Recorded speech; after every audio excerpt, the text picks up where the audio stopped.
to use adjectives like native Japanese speakers do. Hi everyone! This is Yukie. I'm your guide to Japan, Japanese language, Japanese history, Japanese people, basically everything about Japan. Today, I'm gonna talk about how to use adjectives like native Japanese speakers do. There are many forms of adjectives in Japanese, but today I'm gonna talk about this particular type of adjectives.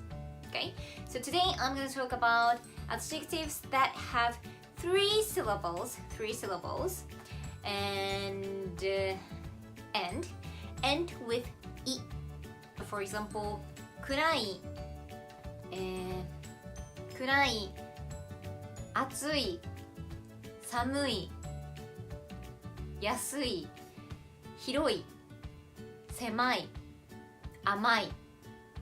These adjectives, okay? These adjectives have three syllables, right? Like くらい 1, 2, 3 くらい right? Okay, first of all, let me explain this. When you describe something in Japanese, you can only say an adjective word, and that totally makes sense. If it's in English, if you go outside and if it's dark outside, you would say it's dark, right?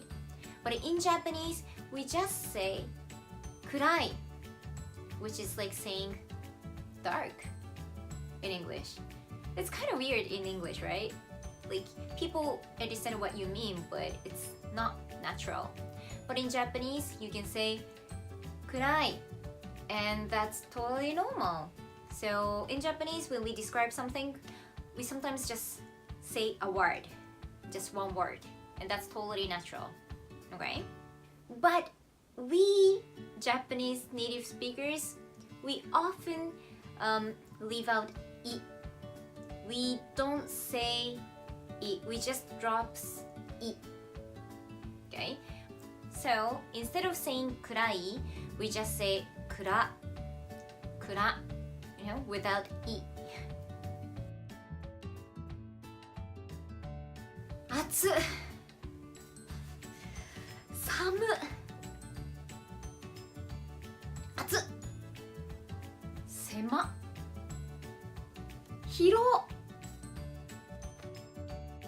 Did you get the idea?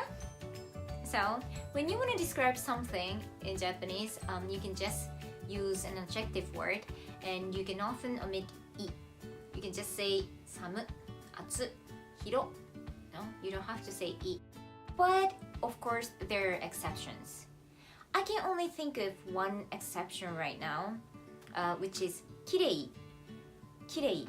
So, きれい is 3-syllable adjective, but we wouldn't say きれい. We wouldn't say that. We say the entire word. So we say きれい. So きれい is an exception. This is a little bit casual, so maybe it's not a good idea to use it at work. Or when you're talking to someone who's older than you, maybe you should just say the entire word. Okay, so that's all for today. If you have any questions about Japan or Japanese language or Japanese business or anything at all, please leave a comment. I'll try to get back to you as much as possible in my videos. Alright, I hope you guys enjoyed. See you next time. Bye! Thank you for watching my video. If you like this video, please give it a thumbs up and don't forget to subscribe. Bye!